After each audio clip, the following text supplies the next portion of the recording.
Queridos irmãos, graça e paz, que honra, pastor Ricardo, irmã Nildo, demais irmãos, eu e minha esposa estarmos aqui, na abertura da escola bíblica de vocês. Sei que o nosso querido Nildo já orou, mas eu gostaria de orar mais uma vez. Antes da minha oração, vocês sabem que na Bíblia, a escola bíblica, irmãos?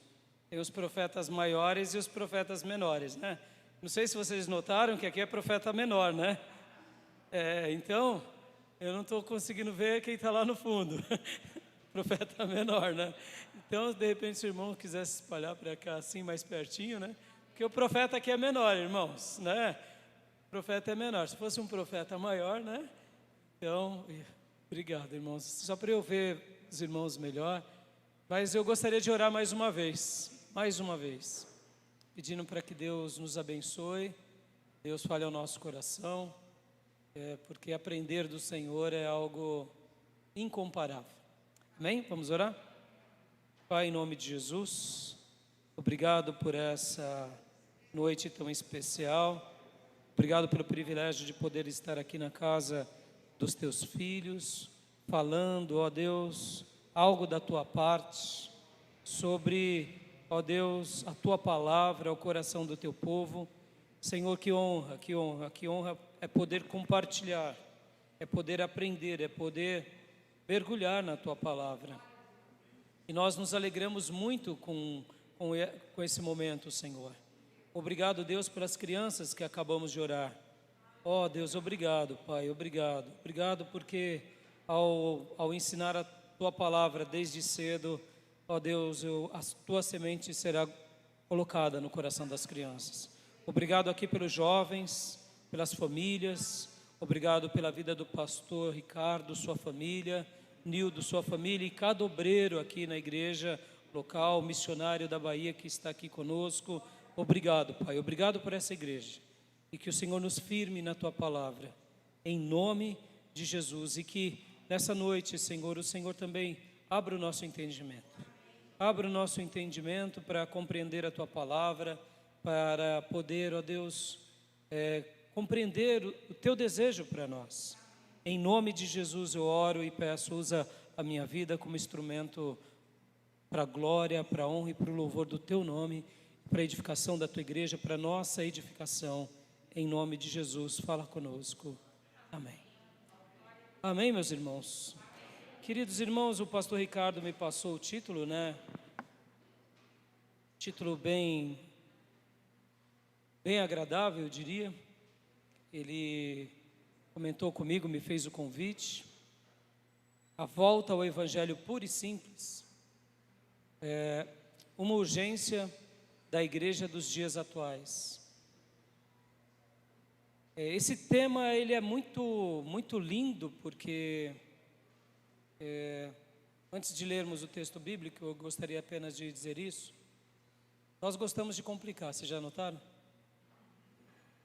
Não é? Jesus facilita e a gente complica. Pode ver, tem vezes que a gente complica o Evangelho, para a gente mesmo, sem fazer apontamentos.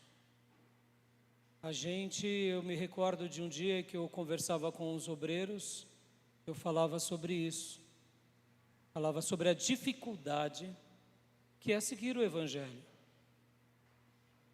Um verdadeiro cristão paga um preço, ou não?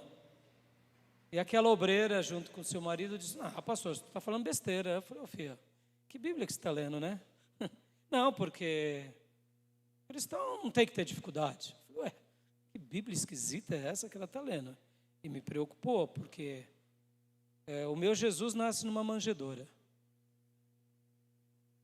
Foi o berço de ouro dele ao lado de animais. Com muita privação. Se não fosse a graça e a misericórdia de Deus de trazer magos com presentes, até a fuga para o Egito seria, quem sabe, nas asas de anjo. Porque ali foi um milagre. Os magos.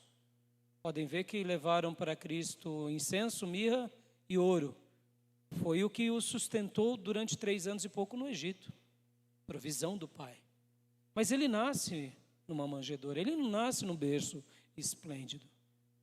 E a cruz foi o trono do nosso rei, não é? Os nossos tronos têm que ser de marfim, ou quando não, de porcelanato. Mas o trono do nosso rei foi uma cruz, um madeiro.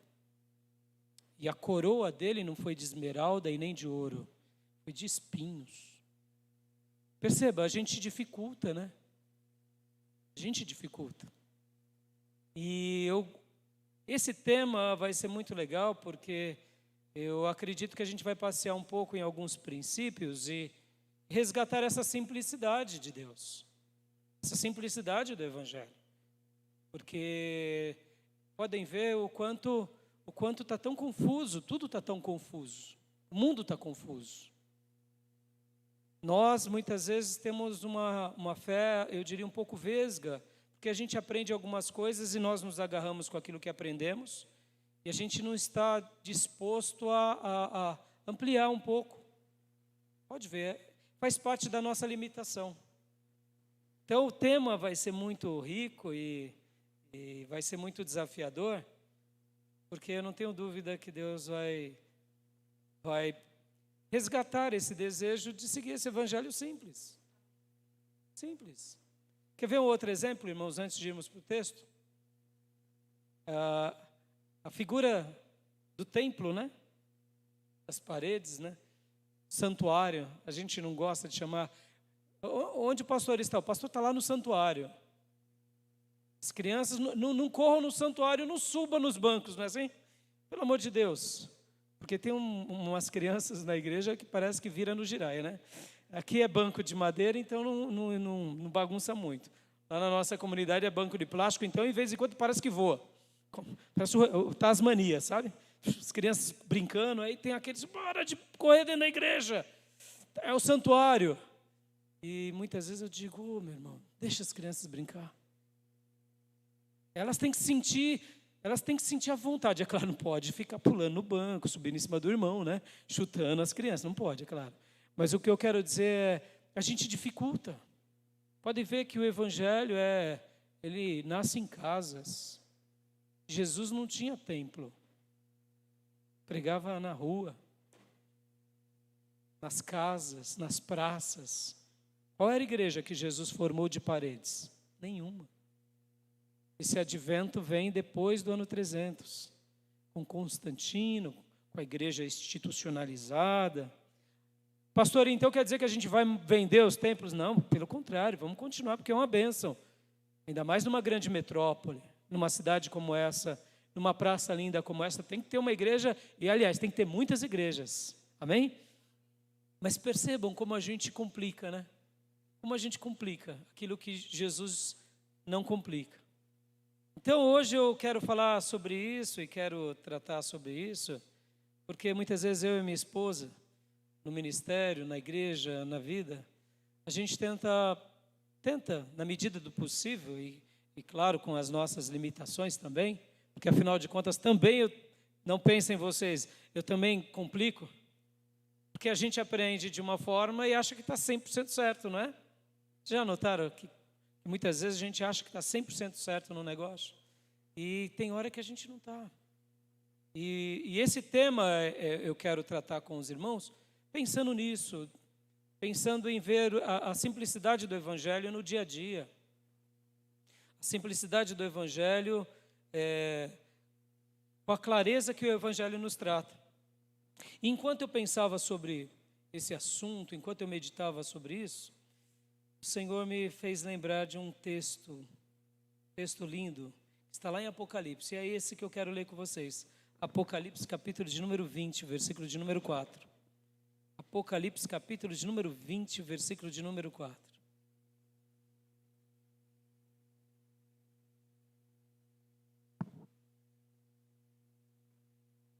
Apocalipse 24 comenta algo fantástico e que eu gostaria de falar com vocês.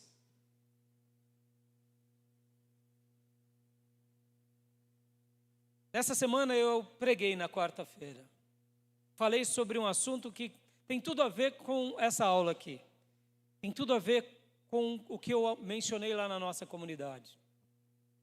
Eu tive a honra de pregar nessa quarta e eu falei sobre a nossa alma. Quanto vale a nossa alma? Já pararam para pensar quantas vezes nós ligamos a TV num programa evangélico que a pessoa está falando da alma, a alma, que a tua alma é importante, que a tua alma é relevante, que a tua alma precisa de salvação.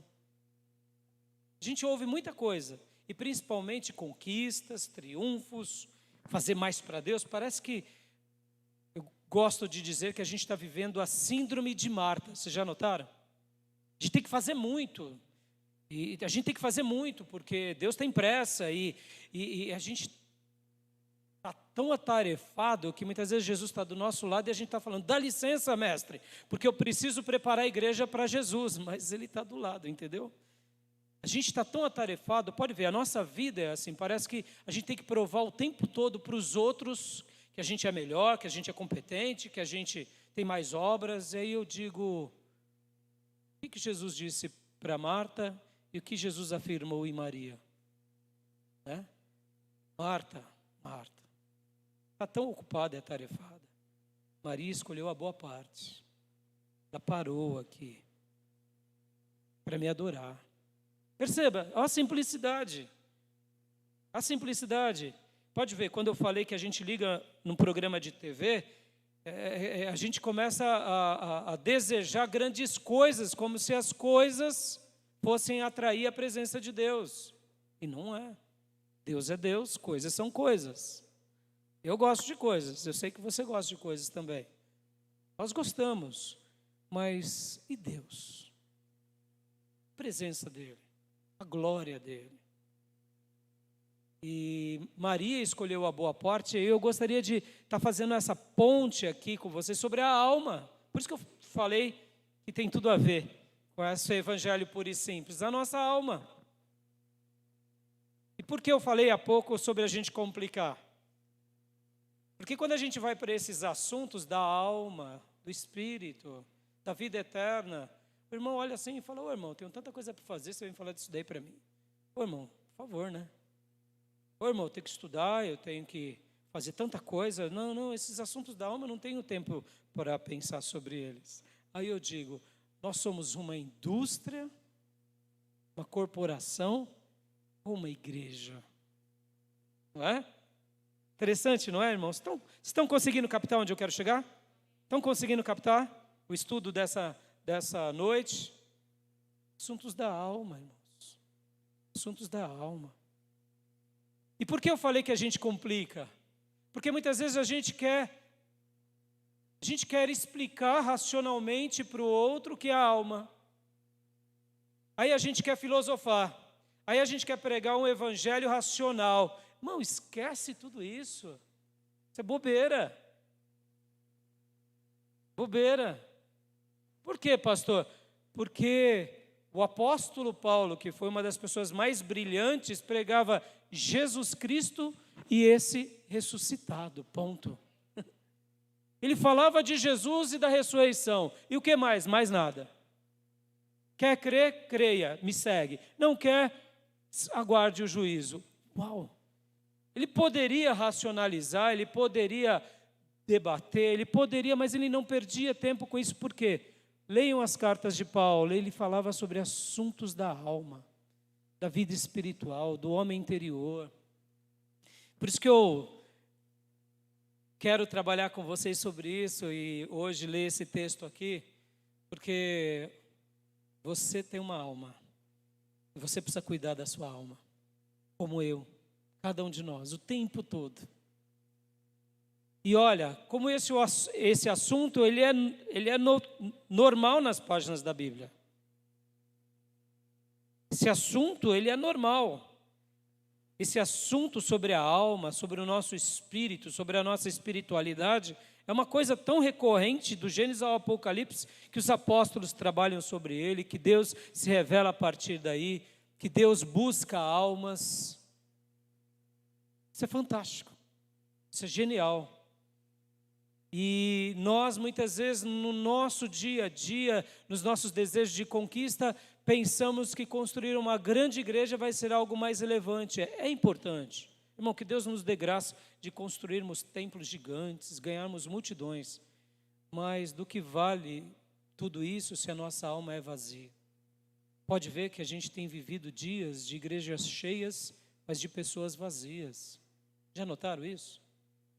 Shows. Isso é preocupante, irmãos. Eu me lembro que antigamente era comum jovens terem tanto temor. Quando via uma tentação, um olhava para o outro, não, vamos fugir daqui. Hoje, não tem problema não. Não, o mundo é moderno. Perceba, ao temor, ao zelo pela alma. Começa a viver a vida na perspectiva dessa vida e esquece da alma. Esquece do que está em jogo. Irmão, você tem uma alma. E um dia você vai prestar contas a Deus. Só você. Esquece quem é o seu pai, sua mãe. Aquele que te evangelizou é você e o eterno. Isso é muito forte. Quando a gente começa a falar sobre a alma e lembrar da alma, que ela é eterna e que há um adversário sagaz e sutil que quer catar a nossa alma e nos arrastar para o inferno, meus irmãos, a gente começa a ficar com um friozinho na barriga, porque a gente fala, meu Deus, estou cuidando da minha alma. Evangelho puro e simples. Cuidado da alma. Cuidado da alma. Então vamos ler Apocalipse, capítulo de número 20, versículo de número 4.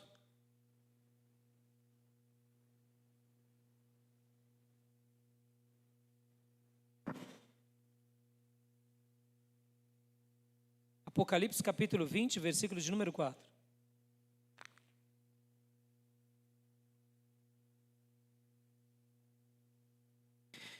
Vi tronos em que se assentaram aqueles a quem havia sido dada autoridade para julgar. Vi as almas dos que foram decapitados por causa do testemunho de Jesus e da palavra de Deus. Eles não tinham adorado a besta e nem a sua imagem, e não tinham recebido a sua marca na testa, nem nas mãos. Eles ressuscitaram e reinaram com Cristo durante 1000 anos. Aleluia.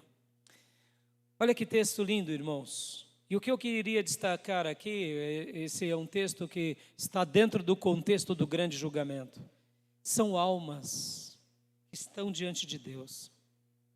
Almas que foram aprovadas. Almas que sofreram, foram até decapitadas. Por quê? Por causa de Cristo, por causa da palavra de Cristo, por causa do testemunho que deram, e porque não aceitaram a marca da besta. Cuidaram das suas almas, simplesmente isso. Pagaram um preço com as suas vidas para alcançarem os céus. E então é sobre isso que eu quero trabalhar hoje, e eu quero falar com vocês um pouco sobre isso, porque, como eu disse, a nossa geração, ela padece muito, ora de racionalidades. Podem ver, irmãos, como a gente busca por algo muito inteligente o tempo todo. Uma resposta para tudo. A gente quer uma resposta para tudo. Já notaram? O pastor prega uma coisa, mas por que o pastor está pregando aquilo? Mas por que o pastor está falando sobre aquilo lá? A gente questiona tudo. E quando a gente lê a Bíblia, irmãos, é claro que a gente vai questionar. Mas eu queria te ensinar aqui a ter aquele doce questionamento, não do rebelde, mas daquele que quer aprender. Mas a nossa geração não tem esse questionamento. É um questionamento da rebeldia. Um pouco da tirania, da discordância. O pastor começa a falar sobre certa coisa, ou a Bíblia começa a ensinar sobre algum assunto que a gente não gosta, a gente já coloca o escudo. Opa, aqui não. Aqui não. Até aqui eu quero o Evangelho. Daqui para cá eu não quero evangelho. Já notaram? Meus irmãos, a nossa geração precisa buscar esse evangelho puro e simples. Deixa eu te fazer uma pergunta aqui. Quem aqui era católico antes de se converter? Levanta a mão. Eu sou Raimundo, um cearense de Farias Brito.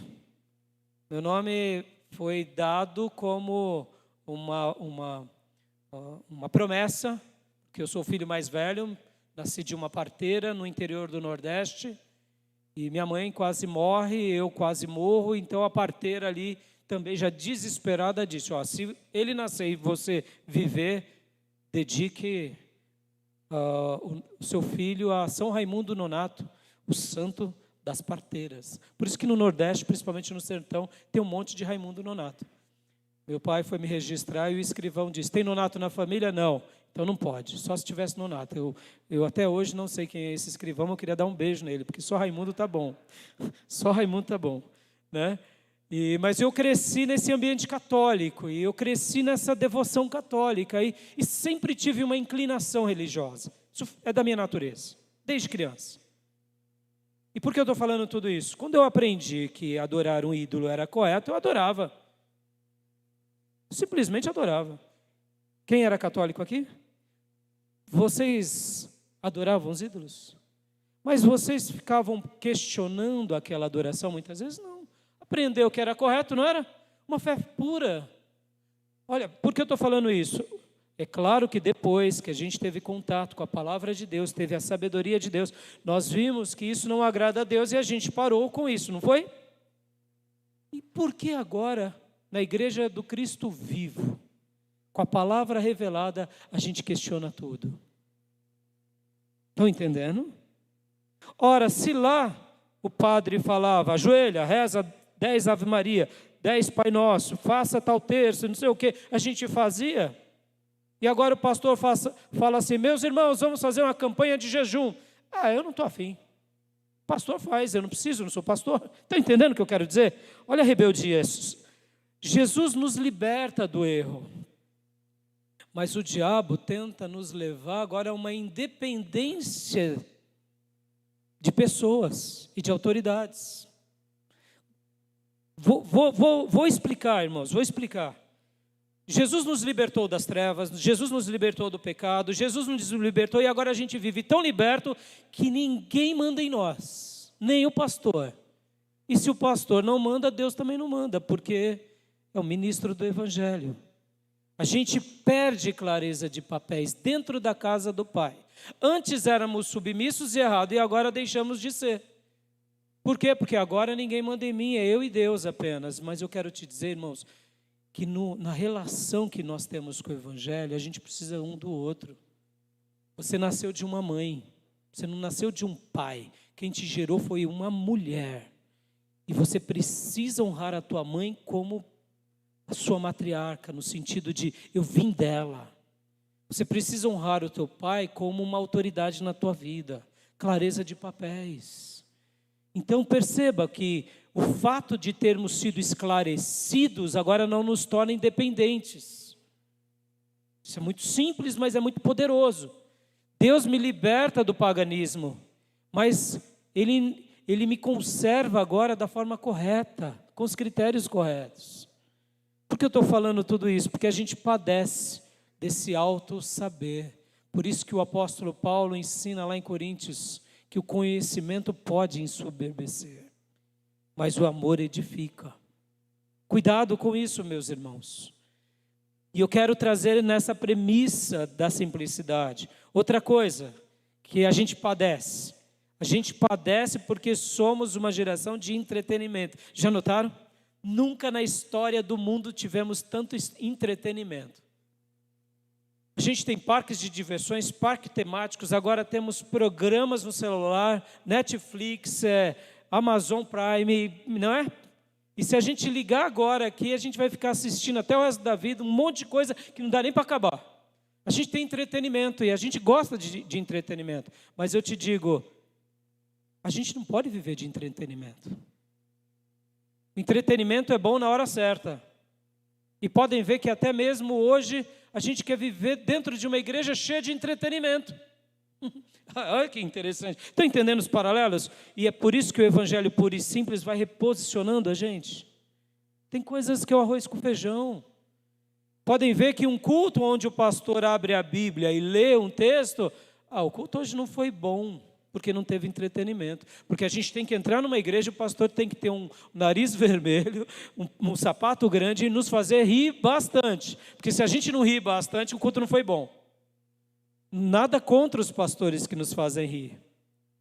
Mas o que eu quero dizer é que muitas vezes a gente está regado de entretenimento. E a gente busca um culto de entretenimento. O louvor, ele tem que ser explosivo. A gente tem que, se não for explosivo, um cantor, uma música do cantor, o irmão solano, só um cantor ou uma harpa, não está bom. Perceba que muitas vezes essa simplicidade da fé não nos alegra. A simplicidade de ler a Bíblia de manhã, 10 minutos, 15 minutos, meia hora e depois uma oração, isso é muito pouco. Perceba, porque eu tenho que ter alguma coisa forte, eu tenho que fazer algo dramático, eu tenho que fazer algo... Irmão, nem todo dia é assim. Nem todo dia é assim. Muitas vezes é a luta do dia a dia. E essas distrações e essas diversões fazem com que a gente tenha um cristianismo de muitos atalhos. Então, eu gostaria de falar em primeiro lugar para nós aqui nesse assunto do texto que eu li aqui, que todos nós temos uma alma e nos encontraremos diante do grande tribunal de Deus. E isso a gente não pode esquecer nunca. Perceba, irmãos, que a pauta do zelo da nossa alma não nos acompanha no dia a dia. Não nos acompanha, pelo menos na grande maioria dos irmãos. Por que eu digo isso e afirmo? Como pastor, muitas vezes eu vejo que falta temor nos irmãos, na tomada de decisão. Os irmãos não vivem com esse zelo da alma como se fossem a coisa mais importante da sua vida. Vivem trabalhando, negociando, se alguém vir querendo enganá-los, eles também dão uma rasteira, porque afinal de contas que vençam mais forte, e assim vamos vivendo. Mas eu digo, essa é a perspectiva do Evangelho ou essa é a perspectiva dos homens? Complicado. A gente tem que pensar um pouco sobre isso. Porque hoje, irmãos, a gente vê aí uma quantidade enorme de deputados evangélicos, mas são sal que não salga nada. A gente vê uma quantidade enorme de vereadores, de empresários que são cristãos, que são muitas vezes aclamados porque dão grandes dízimos, mas que não fazem diferença nenhuma.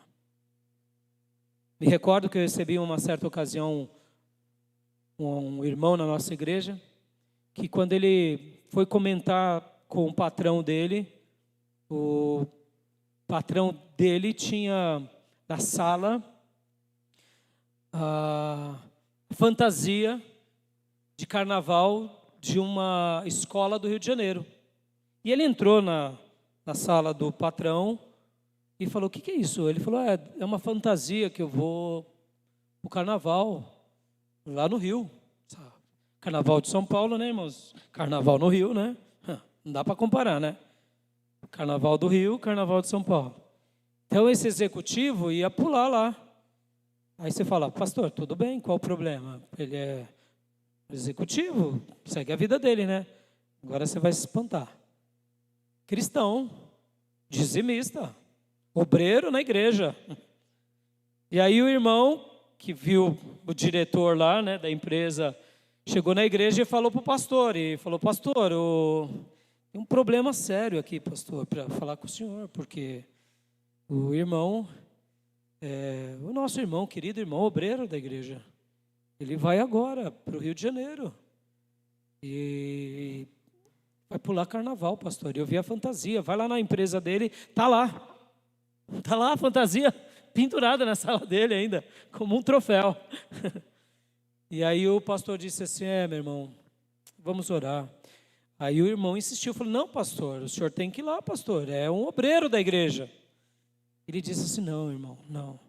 Eu não posso fazer nada contra os dizimistas da igreja, porque eles sustentam a igreja.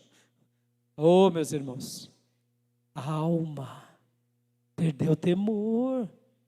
Pastor perdeu o temor. E esse irmão perdeu o temor também. O que está fazendo dentro de uma igreja? Estão entendendo, irmão? Quer pular carnaval, quer ir para qualquer coisa, siga. Seja livre, mas não confunda. As coisas de Deus são coisas sagradas. As coisas do mundo são coisas do mundo. Não combina, não é justo. Nós temos uma alma. Por que eu estou falando sobre isso e eu quero refletir sobre isso, irmãos? Porque, em segundo lugar, a gente tem que fazer uma leitura da Bíblia bem objetiva, como a Bíblia ensina. De uma forma como Deus revela para a gente, aonde a gente não complique, mas a gente simplifique. Pode ver, meus irmãos, o Senhor falou que um dia você seria sal e você seria luz, amém? Mas se o sal não salgar, para nada presta. Se a luz não brilhar ou se ela não estiver no lugar correto, para nada presta. Deus deseja que a gente simplifique. Nós devemos ser simples sem ser simplistas. Nós devemos crer em Deus como no passado críamos nas coisas erradas. Quem aqui era espírita, irmãos? Quando um espírita, obrigado, irmãos, muitas vezes recebe ali o seu passe, recebe ali a sua bênção, ele acredita. Quantas pessoas eu pude pregar o evangelho a espírita?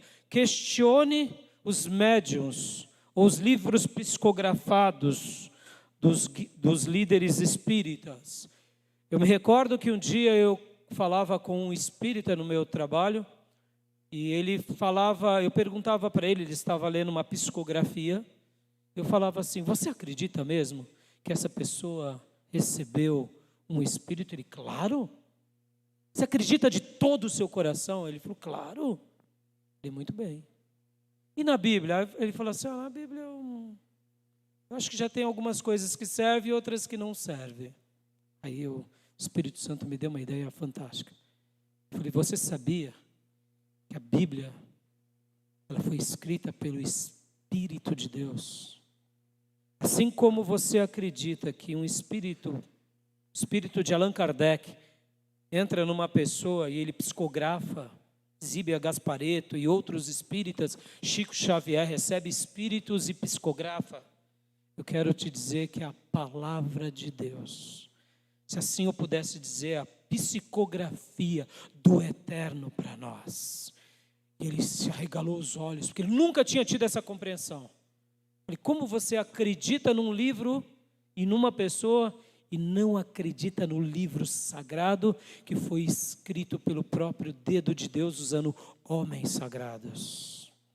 Perceba, muitas vezes no espiritismo as pessoas fazem suas oferendas, fazem o seu sacrifício, raspam suas cabeças, cumprem os seus votos, e dentro da igreja muitas vezes para dar o dízimo só por Deus, para fazer parte de um compromisso mais acirrado. A gente tem que simplificar a fé, meus irmãos. O cristianismo puro e simples é esse que a gente crê em Deus, e o problema é que a gente fica tentando explicar Deus e compreender Deus. Não, meus irmãos, Deus existe, Ele reina, Ele é soberano, e Ele nos deixou o quê? Uma alma para nós, e nos deu uma alma, nos criou com uma alma, e pode ver que é por meio dessa relação que a gente tem contato com Ele, pelo poder do Espírito Santo. Você é uma pessoa imortal e um dia se encontrará com Ele, um dia você estará diante dEle, e isso é real. É tão real que quando a gente começa a pensar sobre a eternidade, o nosso coração começa até a ter um certo temor a mais. E é isso que a gente tem que lembrar o tempo todo, que a gente não vive nessa dimensão humana, pelas batalhas humanas, a gente vive numa dimensão espiritual, e por essa razão que quando a gente tem essa compreensão, a gente descansa, a gente recebeu de Deus uma alma poderosa para poder servi-lo. A gente precisa simplificar nessa questão de entender o que Deus espera de nós, simplificar que a Bíblia é a palavra de Deus. Vocês já notaram, irmãos? Hoje em dia, Antigamente era comum o cristão ser leitor. Eu não vou pedir para você levantar a mão, mas pense nisso. Quantos livros bíblicos você leu no ano passado? Eu digo texto sagrado. Se você leu a Bíblia várias vezes, ou pelo menos alguns livros, eu digo, leu Jeremias, Neemias, perceba, a leitura bíblica parece que perdeu um pouco a moda. E livros bons, livros de cristãos piedosos, perceba, o povo de Deus hoje não está mais lendo como lia. A gente tem que simplificar, irmãos. É a velha Bíblia, é a velha oração, é o velho jejum. Estão entendendo o que eu quero dizer, irmãos? Muitas vezes a gente fica buscando entretenimentos, sendo que aqui diante de nós está o grande manancial, sendo que Jesus é a nossa grande esperança, sendo que a gente não precisa de muitas coisas, a gente só precisa simplificar, a gente precisa orar mais, estar mais na igreja, ler mais a palavra de Deus, confiar mais nas promessas de Deus e entender a mensagem simples do Evangelho. A mensagem simples do Evangelho. Quando eu falo sobre a alma e falo dessa forma, e falo sobre o juízo, falo sobre do porvir, é para que a gente possa ter aquele resgate bonito. Sabe quando a gente se converte de verdade, que a gente tem medo do inferno? É isso, ter medo do inferno. Sabe, não é viver com o jugo, mas ter medo do inferno, ele é real, irmãos. Você não acredita que é real? Olha para alguém que se desviou. Não dói quando a gente vê alguém que se desviou, irmão? Alguém que cantava na igreja, que era boca de Deus, e agora está no lamaçal do pecado, coração duro. A gente já vê naquela pessoa uma condenação. Dá um desespero ou não dá, igreja? Dá um desespero. Quando mais ele é um parente nosso, um ente querido nosso. Meus irmãos, essa simplicidade, o inferno existe, o diabo existe. O diabo está querendo nos enganar, está querendo nos enredar, está querendo nos tirar do propósito. É real, irmãos. Está querendo pôr pratinhos, sim, pratinhos de lentilha para roubar a nossa primogenitura. Percebam, a Bíblia ela é simples, as mensagens são simples. Esaú vendeu a sua primogenitura por um prato de lentilha, perdeu a bênção. Simples. São coisas como essa que a gente precisa resgatar o tempo todo. Deixa eu te fazer uma pergunta aqui também, sobre os seus dons. Como vai você com os seus dons? Há quanto tempo o irmão não fala mais em mistério? Não estou falando falar aqui quando está todo mundo junto. Estou falando lá no quarto, quebrantado pelo fogo santo. Quanto tempo faz que não chora mais nos pés do Cordeiro? Sozinho. Há quanto tempo que a Bíblia não queima mais na alma quando lê? Simplicidade do Evangelho, irmãos. Essa simplicidade. Perceba, a gente tem que crer na Bíblia dessa forma. Quando a Bíblia fala sobre as suas promessas, quando ela fala sobre o nosso papel, quando ela nos dá direções, a gente tem que acreditar nisso e se lançar a isso. Em terceiro lugar, quando a gente tem uma mente investigativa, uma mente crítica, uma mente que questiona tudo e desconfia de todos, isso pode ser até útil na vida, mas na nossa relação com Deus e no nosso dia a dia da caminhada com Deus, essa mente investigativa pode ser uma cilada do diabo. Sim, irmãos. Irmão, guarda isso no teu coração. Você precisa comer o alimento sagrado, ponto. Que alimento é esse? É a palavra de Deus. Você precisa orar todos os dias, aonde? Sozinho no teu quarto e na igreja, na comunhão dos santos, ponto. Uma mente simples. Aceita isso, filho. E começa a dar essas caminhadas. Nós precisamos do quê? Nós precisamos de uma igreja para a gente expressar a comunhão e exercitar os dons. É simples. Olha o mal que a pandemia causou em nós. O afastamento. Ô irmãos, que falta faz de abraçar os irmãos, chorar no cangote, não faz? Aquelas orações gostosas que você ora pelo irmão, quando você vai ver o fogo cai. A pandemia arrancou isso da gente. Pode ver, a gente mal abraça os parentes, fica meio com receio. Eu e a minha esposa, agora no Natal, pegamos Covid na família. Nos reunimos no Natal, uma parenta nossa estava com Covid, o filho dela estava com H3N2, a família toda. Foi, alastrou, mas ninguém sabia. Olha só, aí a gente fica, e aí em janeiro eu saí de férias, eu fiquei 20 dias trancafiado em casa para não passar para ninguém, porque nós contraímos Covid. Olha só, a gente vive o medo da doença, a gente vive o medo do isolamento, mas, irmão, que falta que faz a igreja? Chorar com o irmão, abraçar o irmão, beijar um ósculo santo, orar. A gente precisa do que, irmãos? Dessa fé simples. Ao mesmo tempo, deixe de lado um pouco essa mente investigativa. Não estou dizendo para você não ter uma mente racional. Não é isso, irmãos. Não é isso.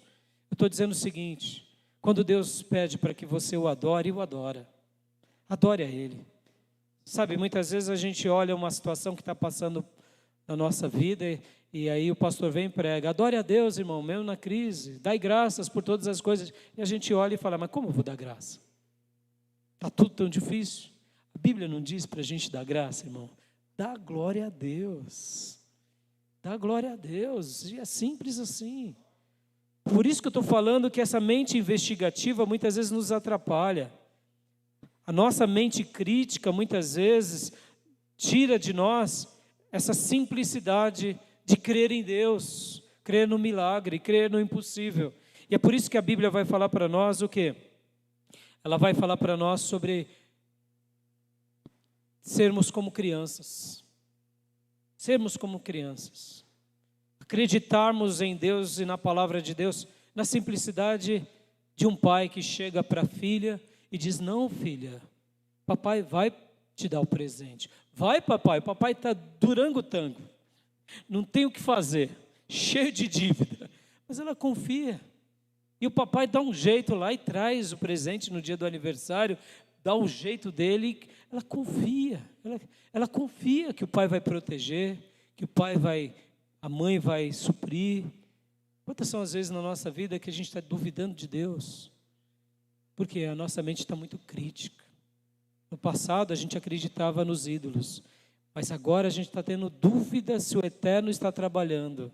E é nisso que a gente precisa resgatar essa simplicidade do Evangelho nos nossos dias.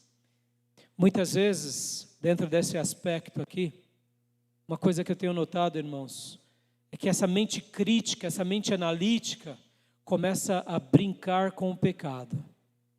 Olha só que interessante.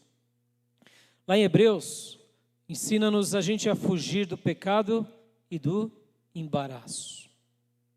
Hoje em dia, quando a gente vai advertir uma pessoa, ou corrigir-la para o bem, a pessoa diz, mas isso não é pecado, está na Bíblia, pastor? Isso não é pecado, está na Bíblia desse jeito? Quer ver uma coisa, irmãos? Pode parecer loucura, mas as nossas drogas modernas não estão na Bíblia. Tem droga na Bíblia? Tinha vício, mas não tem droga. Muitas coisas modernas não tem na Bíblia. E aí? Então quer dizer que isso não é pecado? Olha aí, ó, a sagacidade da mente crítica. A Bíblia nos ensina que todas as coisas me são lícitas, mas nem todas me convêm. E a Bíblia nos ensina para que a gente fuja do pecado e do embaraço. Opa, realmente a Bíblia não tem drogas sintéticas, mas isso é embaraço. Isso daí não faz bem, porque eu sou templo do Espírito Santo, isso não edifica. Estão entendendo? Muitas vezes a gente vai conduzir um servo de Deus, ele fala, mas não tem problema. Eu me recordo que eu estava numa palestra de pastores e uma ovelha de um pastor chegou para ele e disse assim: pastor, eu estou viúvo, né? Estou viúvo, cheio de saúde. E na igreja tem um monte de irmã, né? Cheio de vontade de casar. Mas você sabe, né, pastor? Não dá para casar assim tão rápido. A gente tem que conhecer as irmãs, né? Não dá para dar um jeitinho, pastor? E aí o pastor disse assim para ele: filho, o que você quer dizer com isso? Ah, pastor, não é as namoradas, né, pastor? Tem um monte de viúva também, desquitada, né? Para ver qual que é melhor, né? Aí o pastor, filho, isso daí não tem jeitinho para Jesus. Ou você vive o celibato, ou você está em pecado. É simples assim. Você quer dar um jeitinho, você vai para o inferninho. Perceba, irmãos, hoje a gente é complacente com as coisas, até porque virou embaraço, tudo é embaraço. Mas as pessoas estão tão embaraçadas que você vai falar para elas, elas dizem: não, pastor, então eu estou indo para outra igreja porque lá tudo pode. E lá eu continuo fazendo a obra. E lá eu continuo pregando, aqui o Senhor vai me colocar de banco. Perceba, irmãos, como está difícil viver essa simplicidade. Ô, meus irmãos, o sexo não é tudo. O sexo não é tudo. O sexo é uma bênção no casamento, fora do casamento é uma armadilha. Simples assim. O sexo é uma bênção no casamento entre a relação do marido e da mulher, fora disso é pecado, é simples assim. A simplicidade do Evangelho. A simplicidade do Evangelho. Mas hoje é tão confuso essas questões dos nossos dias. Porque as pessoas, elas querem o Evangelho segundo os seus apetites. Quarto lugar, como que a gente faz então, pastor, para a gente aprender a desfrutar desse Evangelho simples, nas lições mais simples da Bíblia, como é a lição, por exemplo, do cuidado da alma. Uma das coisas que mais me impressiona, meus irmãos, é que o rei Davi e os salmistas, eles falavam desse assunto da alma com muita frequência. Podem ver que todo servo piedoso zela pela sua alma. Perceba que hoje o pastor ele tem que ter uma mensagem meio que para todos, e todos tentam se encaixotar dentro daquele padrão, quase como soldadinhos de chumbo. Mas nas páginas da Bíblia, o pastor não se preocupava tanto de ter um padrão para todos, porque cada cristão vivia para o eterno. Cada cristão tinha um zelo com a sua alma diante do eterno. Ou seja, é um zelo de cada um com Deus, e o pastor vem e só orienta. Se torna tão fácil e tão doce. Por que eu estou falando isso, irmãos? Porque muitas vezes a gente vê que falta um pouco desse despertar das coisas simples, da semelhança do cuidado, como a gente precisa aprender como uma criança. Eu tenho uma alma para ser zelada, eu tenho um espírito a ser alimentado, eu tenho uma comunhão a ser preservada, eu tenho tarefas a ser realizado, e há um Deus a ser adorado o tempo todo, e eu não preciso, me entenda, do pastor para que eu viva para Deus. O pastor vai ser aquele que vai me ajudar na caminhada. Eu gosto muito da figura de linguagem da orquestra e do maestro. Não sei se vocês acompanham, mas eu gosto de ver, vez por outra, uma sinfonia, uma obra-prima dessa. O que me fascina nessas orquestras é porque o maestro, ele é só o regente, irmãos. O maestro não ensina o violinista a solar como ele sola.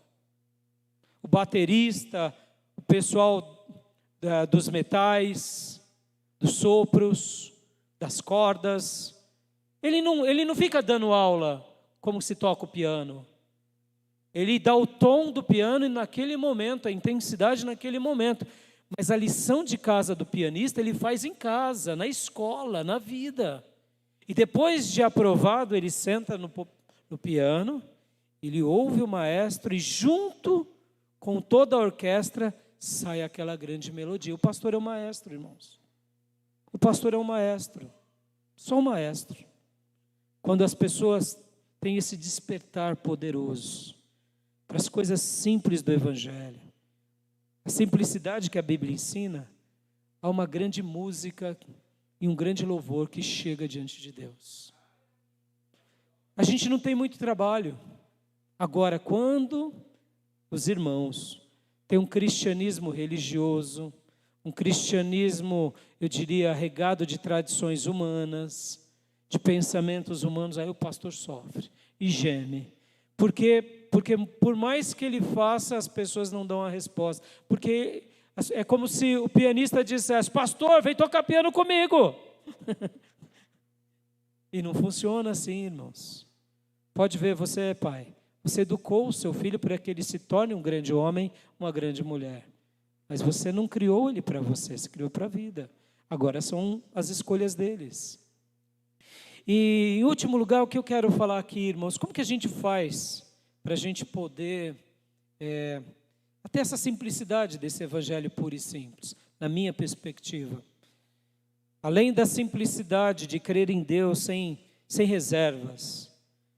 E quando eu digo sem reservas, irmãos, quando você pegar a sua Bíblia, creia que é Deus falando com você. Sem demagogia, irmãos. Como eu acredito nesse livro? Como eu acredito nesse livro? Eu não tenho dúvida de acreditar nesse livro. Eu não tenho dúvida. Muitos momentos da minha vida eu não tomei muitas decisões por causa desse livro. Eu, Raimundo, queria ter tomado várias decisões na minha vida, feito várias coisas, mas quando ele me diz para tomar outras decisões, eu falo: paro, porque eu creio que Deus tem a razão. Ele é mais sábio do que eu. E eu acredito que esse livro é o livro de Deus para a nossa vida, é o livro das promessas. Então, creia na Bíblia dessa forma. Quando o Senhor te chama como filho, você é filho, não é porque você merece, mas é porque Ele te ama. Quando Ele diz que te perdoa, creia no perdão, não é porque você faz obras, mas é porque o sangue de Jesus foi derramado na cruz em teu favor. Quando Ele te deu dons, não é porque você é mais bonito, mais inteligente, é porque a graça dEle te envolve e agora Ele quer te usar na terra. É simples assim. E quando Ele fizer tudo isso, é para a glória dEle, não é para a nossa glória nem para o nosso louvor, é porque a gente vai ser instrumento dEle nessa terra. Então, acredite na simplicidade do Evangelho como ele é apresentado.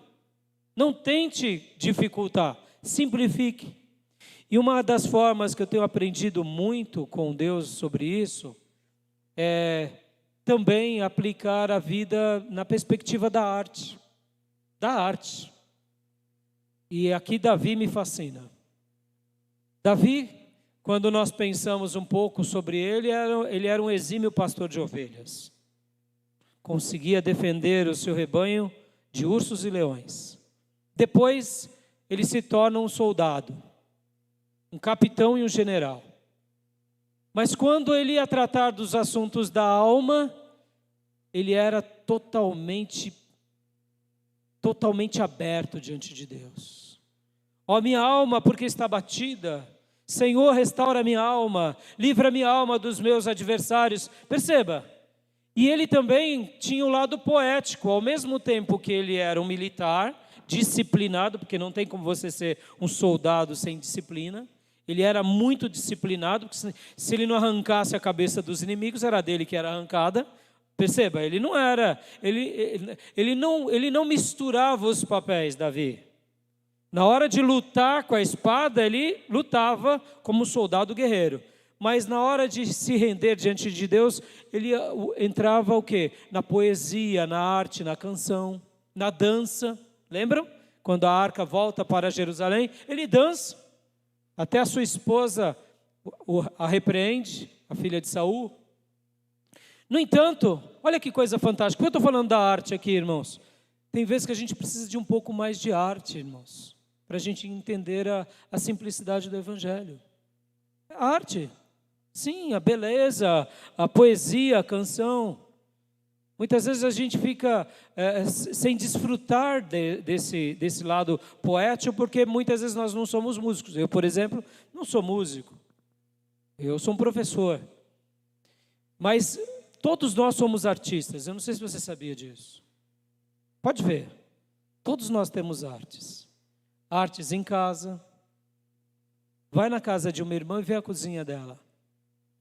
A mesa, um arranjo em cima da mesa, os talheres.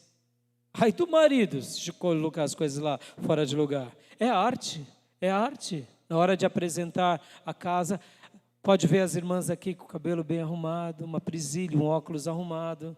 A gente convive com arte, a gente nem percebe que a gente é artista, já notaram?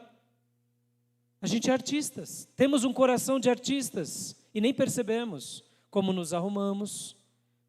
E uns são mais, outros são menos. Mas por que eu estou falando disso e por que eu estou usando Davi? Porque eu quero usar essa simplicidade para que a gente possa, por meio dessa arte que eu quero dizer, a gente possa também crer em Deus dessa forma simples.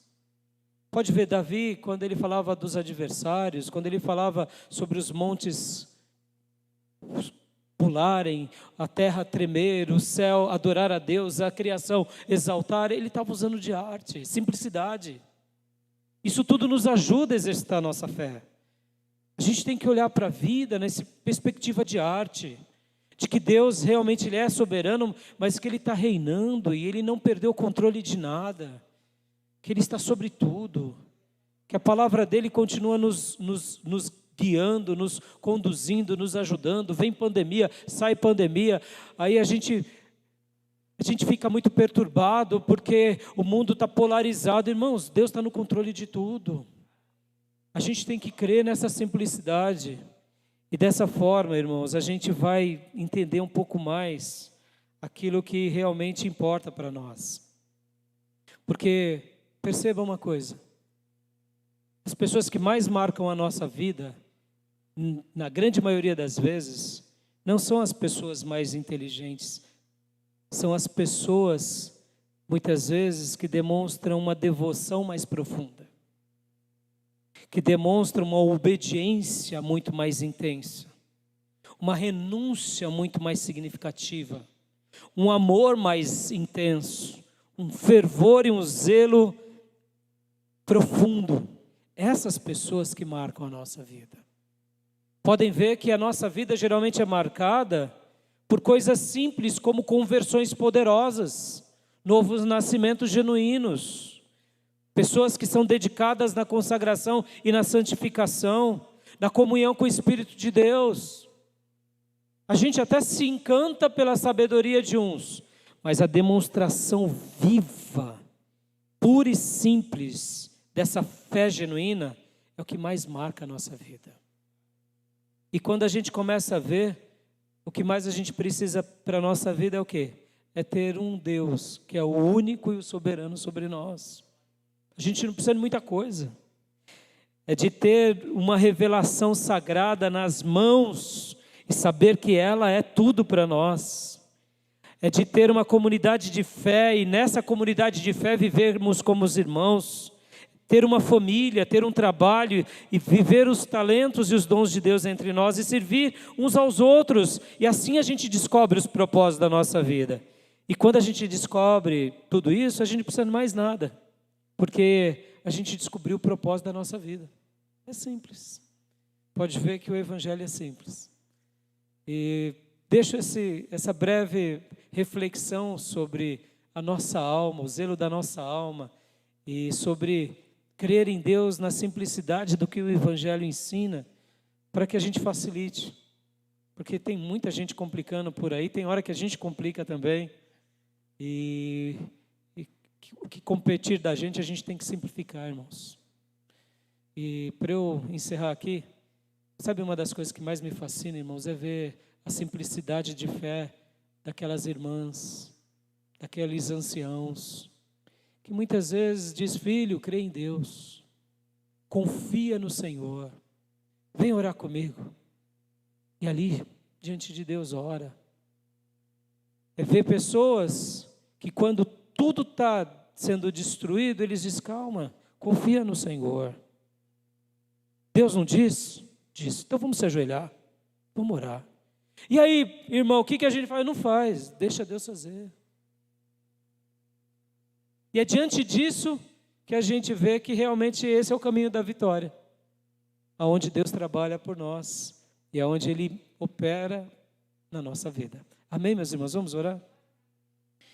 Pai, eu te agradeço, Senhor, por essa aula, por esse momento com os meus irmãos, e peço, Senhor, ajuda-nos a viver, Senhor, a simplicidade desse Evangelho, a doçura desse Evangelho, a beleza desse Evangelho, no nosso dia a dia, zelando pela nossa alma, zelando, ó Deus, pela nossa igreja, por essa igreja, Senhor, que cada irmão possa zelar, Senhor, zelar pela liderança, pelo pastor, pelos líderes que cuidam deles.